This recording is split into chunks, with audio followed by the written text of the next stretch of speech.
اہل سنت والعقائد کی اس فہرست میں جو اگلا نقطہ پیش کیا جاتا ہے وہ یہ ہے کہ اللہ تعالیٰ اپنے عرش پر موجود ہیں، اپنی مخلوق سے جدا ہیں، جیسا کہ اس نے اپنی کتاب قرآن مجید اور رسول اللہ صلی اللہ علیہ وسلم کی زبان سے بیان بھی فرمایا ہے، اور اس کی کوئی مثال ایسی نہیں ہے جو سننے اور دیکھنے والوں کو دی جا سکے۔ استوا علی العرش کے بارے میں اہل سنت والجماعت کا جو نظریہ ہے، عقیدہ امام مالک کا قول بھی نقل کیا جاتا ہے کہ الاستوا معلوم و کیفیت و مجہول و سوال عنہ بدع، عقائد کی فہرست میں اس کو رکھا جاتا ہے، کیا اس کو عقائد کی فہرست میں آنا چاہیے؟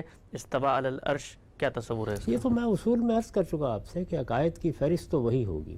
اس میں بھی کیا ہے، ظاہر ہے اللہ تعالیٰ کے بارے میں، یعنی اللہ تعالیٰ پر ایمان تو ہمارا عقیدہ ہے، ایمانیات میں سب سے بڑی چیز، سب سے پہلی چیز یہی ہے، بلکہ دین کی بنیاد یہی ہے۔ یعنی آدمی مذہب میں یا دین میں داخل ہی یہ کہہ کے ہوتا ہے کہ اس کائنات کا ایک خالق ہے، میرا پروردگار ہے۔ اللہ تعالیٰ کا تعارف قرآن مجید میں کرایا گیا ہے، اس میں بہت سی باتیں بیان ہوئی ہیں، اللہ تعالیٰ کی قدرت، اللہ تعالیٰ کی حکمت، اللہ تعالیٰ کی ربوبیت، اللہ تعالیٰ نے قوموں کے ساتھ کیا معاملہ کیا، اللہ تعالیٰ کے سنن۔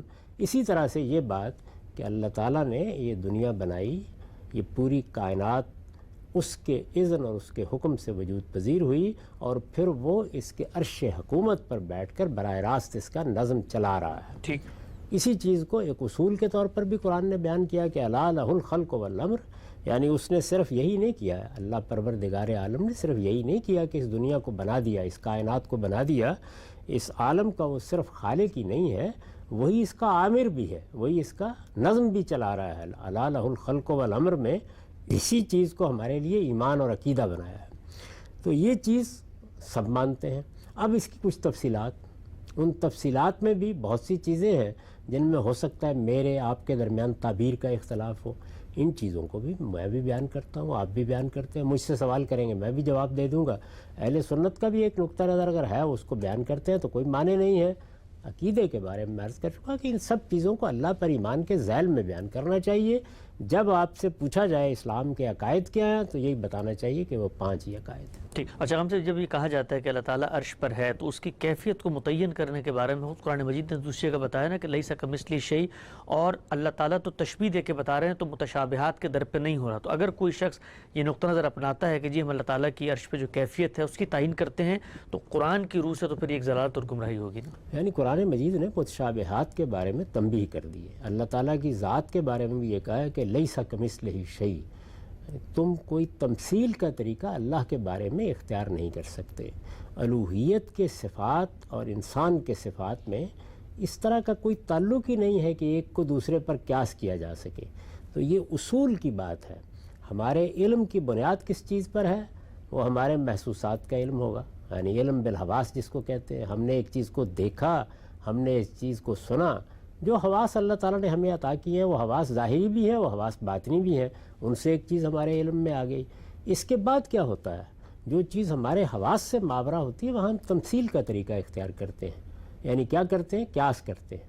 موجودہ دنیا میں جو چیزیں ہمارے علم میں آ گئی ہیں ان کے لیے الفاظ ایجاد ہو گئے ہیں، ان کا ایک تصور قائم ہو گیا ہے، اس کو سامنے رکھ کر ہم تمثیل کے طریقے پر سمجھتے ہیں کہ فلاں چیز بھی ایسی ہوگی۔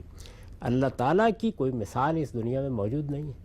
دیکھیے جنت کی مثالیں موجود ہیں، تو اس وجہ سے اس کا کچھ تصور ہم قائم کر لیتے ہیں، اس میں درخت ہوں گے، اس میں باغات ہوں گے، اس میں نہریں بہتی ہوں گی، لیکن اللہ تعالیٰ کے بارے میں تنبیہ کی گئی ہے کہ لیس کمثلہ شیء۔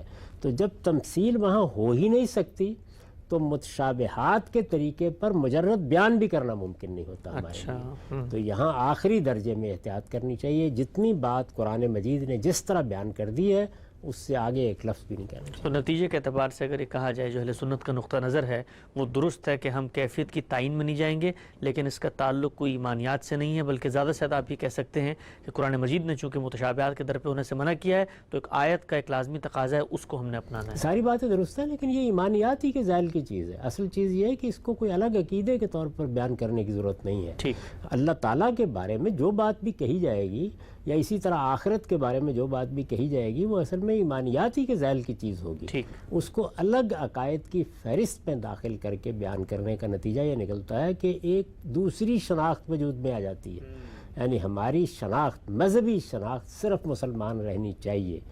میری بہت سی شناختیں ہیں نا، میں ایک برادری سے تعلق رکھتا ہوں، میرا ایک نام ہے، میری ایک ماں تھی، میرا ایک باپ تھا، اسی طریقے سے میں ایک ملک سے تعلق رکھتا ہوں، کوئی نسل بھی ہو سکتی ہے، یہ سب میری شناخت کے مختلف پہلو ہیں، انہی میں میری ایک مذہبی شناخت ہے اور وہ شناخت یہ ہے کہ میں مسلمان ہوں۔ تو مذہبی شناخت ایک ہی رہنی چاہیے۔ یہ نام ہمارا ابراہیم علیہ السلام کا رکھا ہوا نام ہے، قرآن نے اس کا حوالہ دیا ہے۔ تو میں جس چیز کی طرف بار بار توجہ دلا رہا ہوں وہ یہ ہے کہ ہم ایک امت کے فرد ہیں۔ یہ امت 1.5 ارب کی تعداد میں اس وقت دنیا میں، یہ ساری کی ساری رسالت مآب صلی اللہ علیہ وسلم کی امت ہے، یہ سب مسلمان ہیں جو اپنے آپ کو مسلمان کہتے ہیں۔ ہمیں انہی کا حصہ بن کر ان بنیادی ایمانیات پر رہنا چاہیے۔ ان کی تفصیلات فرد فرد بیان کرتا ہے، علماء بیان کرتے ہیں، میں بھی بیان کروں گا۔ میں اپنی تفسیر میں جب ان آیتوں کی شرح کروں گا تو ایک نقطہ نظر اختیار کروں گا نا، تو اس نقطہ نظر کو اختیار کرنا، اسے بیان کرنا، اس کی تعلیم دینا سب بالکل درست ہے۔ یہی تعلیم ہے جو ہم روز دیتے ہیں۔ یعنی ایسا تو نہیں ہوتا کہ مذہب بیان کرنے کے لیے بیٹھتے ہیں تو بس وہ 5 باتیں کہہ کے خاموش ہو جاتے ہیں۔ اللہ تعالیٰ کے بارے میں کوئی غلط نقطہ نظر قائم ہوتا ہے تو اس کی تردید کرتے ہیں۔ بارہا یہ کہتے ہیں کہ فلاں چیز شرک ہو جائے گی، فلاں چیز کفر ہو جائے گی، اللہ کی صفات میں الحاد نہیں اختیار کرنا چاہیے۔ یہ تعلیم ہے جو دی جاتی ہے۔ جس چیز پر میں بار بار توجہ دلا رہا ہوں وہ یہ ہے کہ اس کو الگ سے عقائد کی فہرست بنا کے پیش کرنے کی ضرورت نہیں۔ ٹھیک ہے، ہم سے نقطہ نظر واضح ہوا۔